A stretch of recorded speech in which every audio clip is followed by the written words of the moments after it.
have Duquesne on the podium right now. Duquesne will move on to play the 7th seed George Washington tomorrow at 5 p.m. That game will be on ESPN+. We have head coach Dan Burt. We have sophomore guard Megan McConnell. We have junior center Precious Johnson. We'll start with an opening statement from Coach, and then we'll open it up to questions for the players. We'll dismiss them and have Coach stay behind. We'll have questions for Coach. So, Coach, if you want to start with an opening statement, please. It's March Madness. That's the only way you could describe it. We certainly are happy to move on and to continue our season. And the best words that you can hear in March are, see you tomorrow. And so we'll see you all tomorrow. That's my opening statement. Okay, we'll take questions for the players. We do have a microphone. Just raise your hand, please, and we'll get the microphone to you and just give your name and outlet before you ask the question. So any questions for the players? We'll start here in the third row.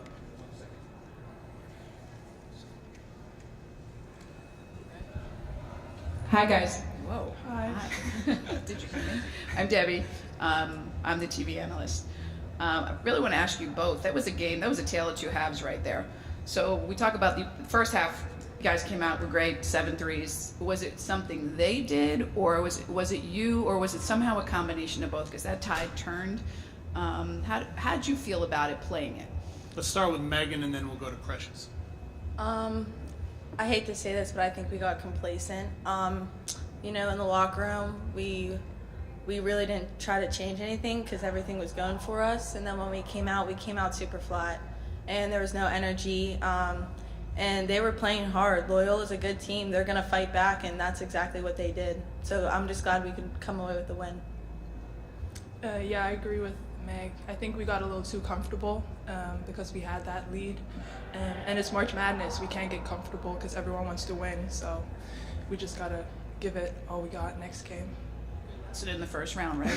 Yeah. Good luck the rest of the way. Thank you. Anyone else have any questions? Here in the front row, go ahead.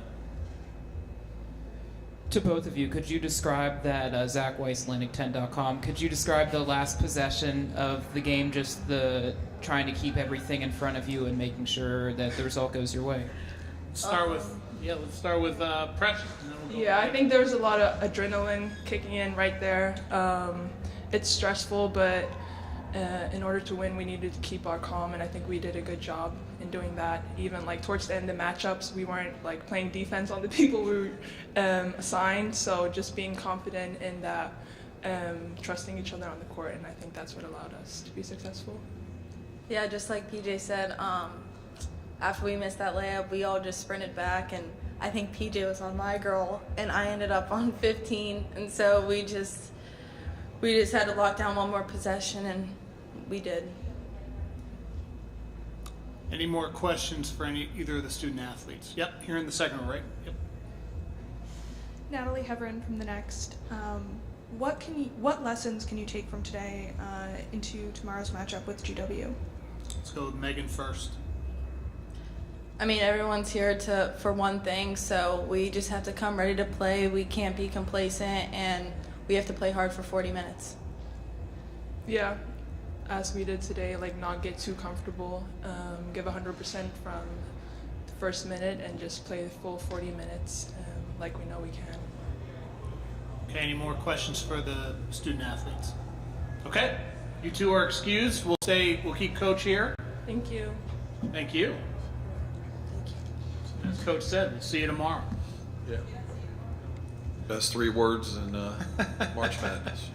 We'll take questions for Coach Burt right now. Anyone? Yep, in the front. Hi, Dan. Zach Weiss, Atlantic10.com. Nice smirk. Thanks, Dan. When things weren't going your way, how did you try to make sure that those on the floor kept their calm and played within themselves? We kept talking about taking a deep breath. Nerves got to us today. There's no question about that. Meg's not wrong when she called us complacent. We allowed Loyola to be the aggressor, and when you're not the aggressor, you're not going to go to the free throw line. And, we went to the free throw line one time the entire game. That's amazing to me.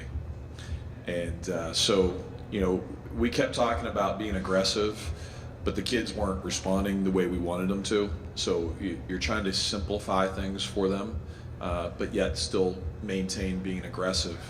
Schematically, I think, we could have, we're going to look at this and certainly want to do things differently. You have to give Loyola credit. They changed the way they defended us, and that caused us problems, and we didn't answer that. And so you can put that on me. Yep, we're here in the second row. You'll be playing in just about 24 hours tomorrow, so what changes would you like to make for the team heading into tomorrow's matchup versus GW? Well, as soon as they walk out of the locker room, this is over. And that's really the way that we approach it. Everything that we do once we leave this locker room is in preparation for George Washington, from the ice baths and the cryotherapy to how our scouts are, how we sleep tonight, how we eat. So you have to move on. You have to shower it off. It's still a win. When it's May or June, it's still a win, no matter what. And so we're going to move forward and just be prepared for George Washington, the team that we lost by 3 at their place earlier this year. And our kids haven't forgotten. We were 1 for 29 from the field, from the 3-point line. 1 for 29 from the 3-point line against them. And our kids certainly haven't forgotten that. And hopefully that's in a good way. We'll shoot the ball better tomorrow. Any more questions for Coach? Yep, back here in front. Dan, how do you break down the end of that game? You have Amaya with space, misses the layup. I'm sure if you had your druthers, maybe you were hoping there was a foul or there was space. The end of the game, just how do you kind of sort your way through that? There's an awful lot of bullpucky, and bullpucky wasn't the word I was using. We didn't execute. We didn't play real well. We actually executed the play that Amaya missed the layup on. We executed it perfectly, but we didn't finish the shot. And so, again, we're going to wash it off as soon as we walk outside the locker room. We'll worry about this game when the season ends. Everything's dedicated to looking at GW and trying to find a way to compete with GW tomorrow. You have to give Loyola credit. They were aggressive. They got to the free throw line. We had no answer for a time with number 13, who played really, really well. The Shivers girl, if I said her name correctly. They turned us over 18 times.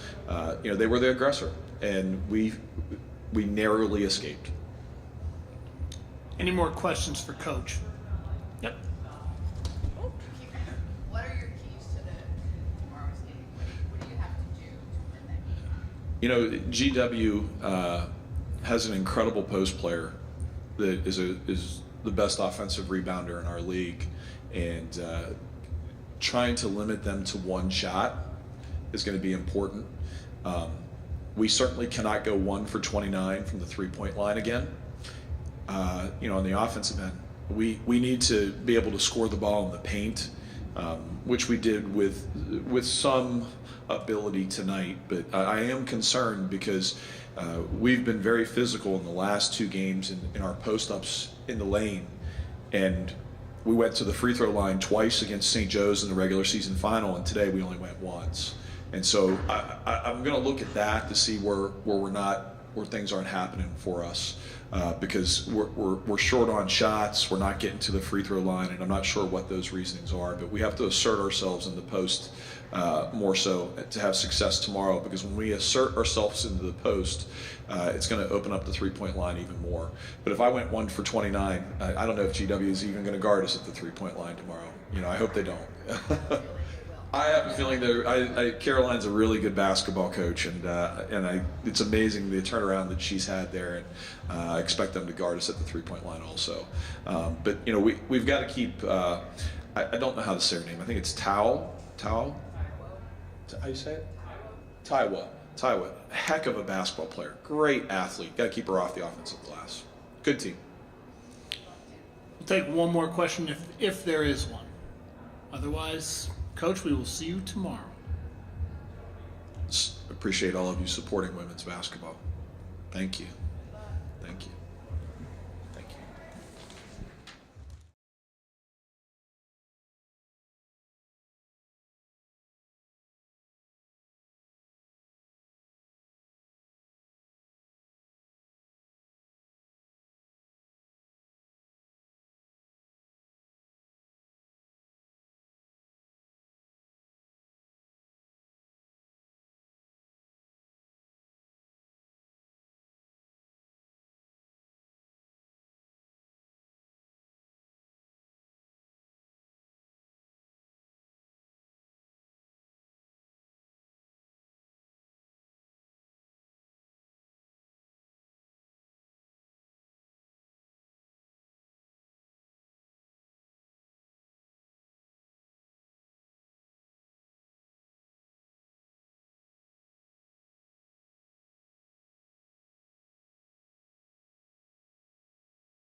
All right, we have Loyola up here on the podium.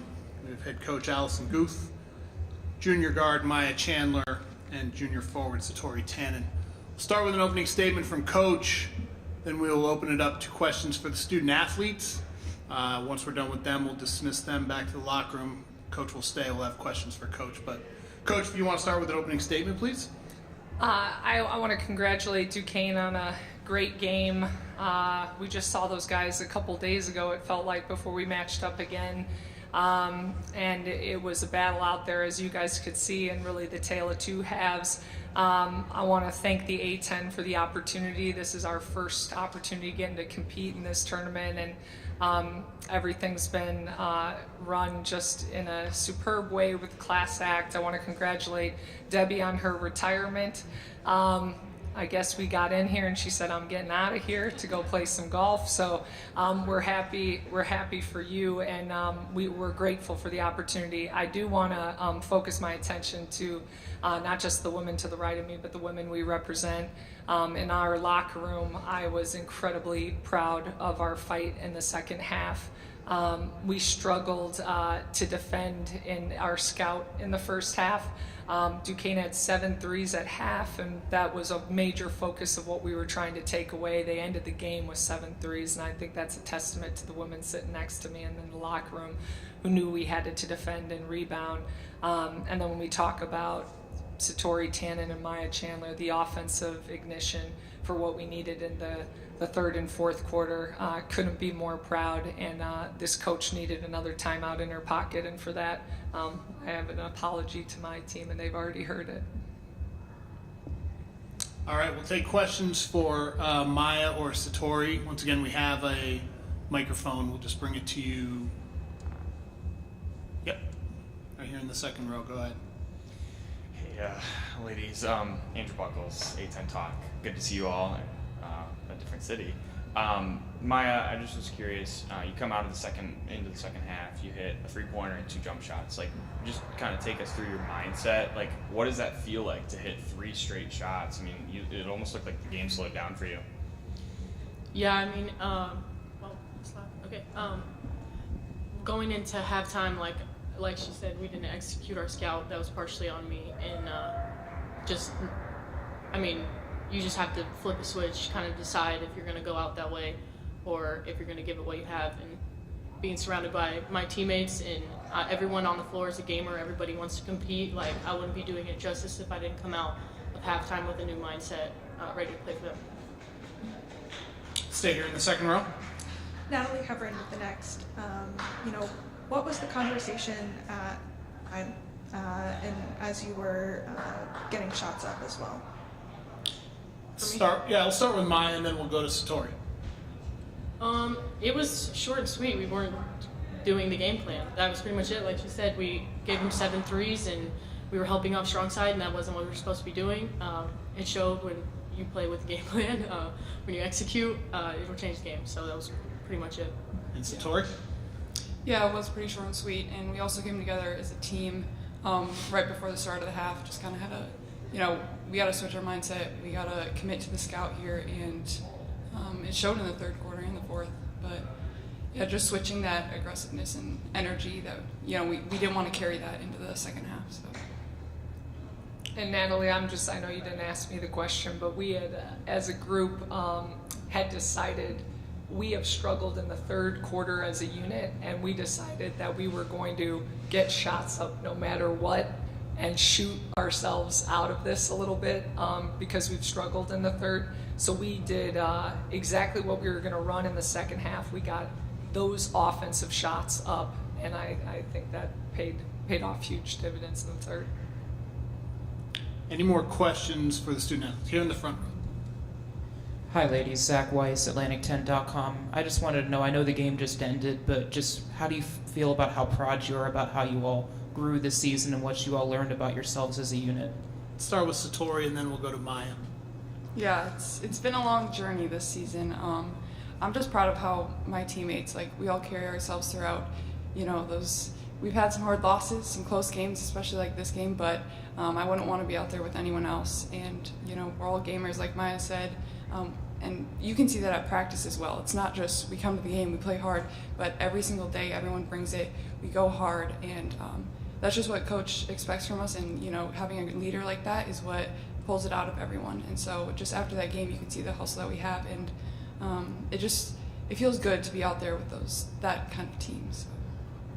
Yeah, I would say over the course of the season, we definitely have had our ups and downs, and being in the A10, as grateful as we are to be here, it was a big adjustment for us. And I think when you face difficult times like we had, even after this loss, it just brings you closer with your teammates. People thrive in adversity and become closer and more vulnerable. So. Okay, back to the second row. Go ahead.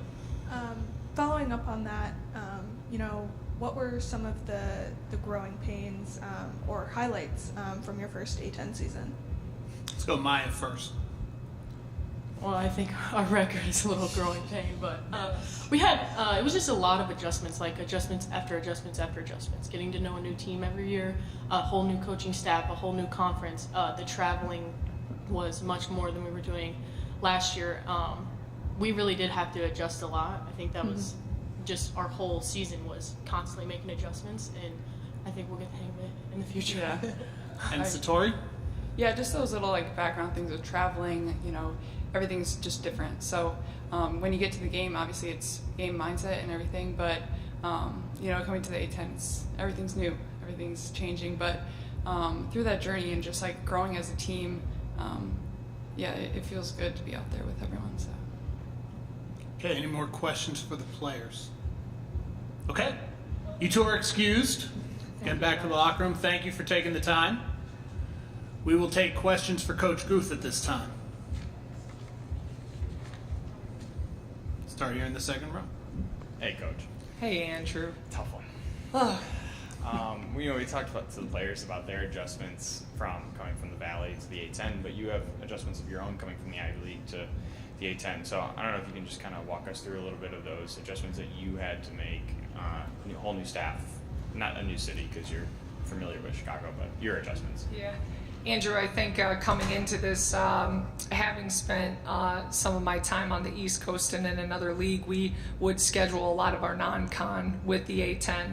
I have a tremendous amount of respect for the leadership in the conference. I have a tremendous respect for the level of coaching, the level of talent in terms of players and recruitment.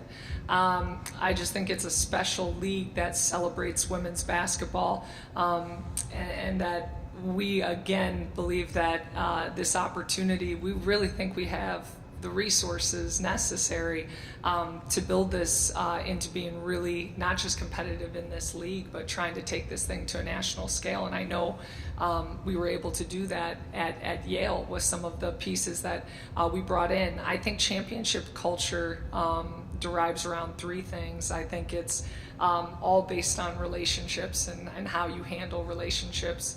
In our opinion, we think healthy relationships require love and trust, and you've got to build those. But across the board in three areas, it's all about how you schedule, which is really important. We tried to stack our non-conference to prep us for the A10, and looking back in hindsight, probably not as much of a morale booster as you would wish. I think that the second component is really recruitment. I think you've got to have the right players, and if you look at this league and what Tammy's built at Rhode Island and Tori's built at UMass as our champions, co-champions this year, each of those teams have been massively affected by the transfer portal and some people coming in with experience right away. So I think recruiting is really paramount. Then I think you mentioned it, Andrew, but your staff, how you build that out. We want first and foremost us to have great mentors for these young women on and off the floor. And so I think when you hear Sid and Maya talking about their experience and they're talking about their love of the game still, I mean, we're all competitors here. This has been tough. We're gonna keep it a buck with you. This has been a struggle for us, but the way we continue to show up, and they said it happens at practice all the time. You guys have been out and watched our teams play. We promised one thing, that we would leave the floor empty, and we have left absolutely empty this year. And so when we talk about the transition, I think that's what you're really talking about, not so much an adjustment, but a transition of building a championship culture. I think it requires those three things, and we're just going to continue to work. We're going to continue to develop the young women we've been gifted, and we have been gifted some tremendous talent and some tremendous families that have a vision, and we want to deliver for those young women, and then we need to get to work, roll up our sleeves, and keep getting better. You're welcome, Andrew. Thank you. Yeah, I'll stay here in the second row. I know we just talked last Friday, but what's been your favorite part of the season and your favorite part of your tournament experience this year? Yeah, Natalie, I appreciate you so much, Colin, and your professionalism and following the league and doing the work that you do. So thank you for everything you're doing for women's basketball, and in particular the A10. You know, when we talked last week, I think it's combined. It's like this beauty in the painful journey. I think when you can love the process, even the hard times, I think that we all grow when we're uncomfortable. And I really think that you see human character when things are tough, and when things are going a different direction. And that's why the bonus for us, the step away, I mean, I'm pained because I want to be sitting here with a 1-point victory and be coming in here and seeing the fruits of our labor work. But I'm also sitting here with a team where we win our first game in the A10 and go winless the rest of the season, and we left our doubts in the DoubleTree down the street, and we showed up with what we could control. And I don't think a coach could be any more proud, and that's all we asked for our team to do. And I promise you that we will be back, and we will be better. Our goal is to represent this league with a lot of style, a lot of grace, and a lot of competitiveness, and we plan to do that. Mel, you got a question? Mel, it's great to see you, Mel. Guys are humoring me too much. In a way, a lot of it was addressed, but having seen teams over the year and in this tournament the way it ends, I mean, it's one thing to get run off the floor, but when it's like this, I've seen tremendous jumps in teams that, you know, when you leave, you decide you're going to do something about it, and you come back in the now summer and whatever, and work it, and things happen. I mean, we saw it with the team in our town, as we talked about. And, you know, there's others. So, I mean, you have that sense in the locker room now that, you know, 2 days from now, they'll forget about this, and you're going to see most of them already shooting up baskets for next year. Mel, I love you. In 2 days, I'm not going to forget about this. But I will tell you, Mel, I love listening to you and your questions. You have been doing this for so long and covering such excellent basketball. So the fact that you even evaluate us on the way that you do and give me feedback on our team, I just have so much respect for you and what you've given the game. So the fact that you can even give me a little guidance on how to shake it in 2 days, Mel, I'm gonna take that from you. That's it. But I will tell you, you're absolutely right. There does need to be a grace period of reflection. There needs to be a time and an ability for us to understand, like, we were excited today. We know winner stays, and we were excited for a rebirth and a chance and it to be 0-0. And so it's a grieving process. We're grieving this opportunity that we worked in a really hard way for the opportunity, but success is where that preparation opportunity meets, and then you actually get it done. So for us, we really believe failure, it's an event, it's not a destination. Although we have been on this island for a little while, guys, we don't feel like, you know, each day that we come together, we have had these small victories and these wins. And as we build this culture, belief is everything. And I believe our team understands the vision and what we're trying to do and where we're going. And I think it's why you've seen us in close games. Mel, I'll give Allison credit for crafting a question out of what you just said. That's my guy. Any more questions for Coach? Okay. Coach, appreciate you taking the time. Thank you, guys. Thank you.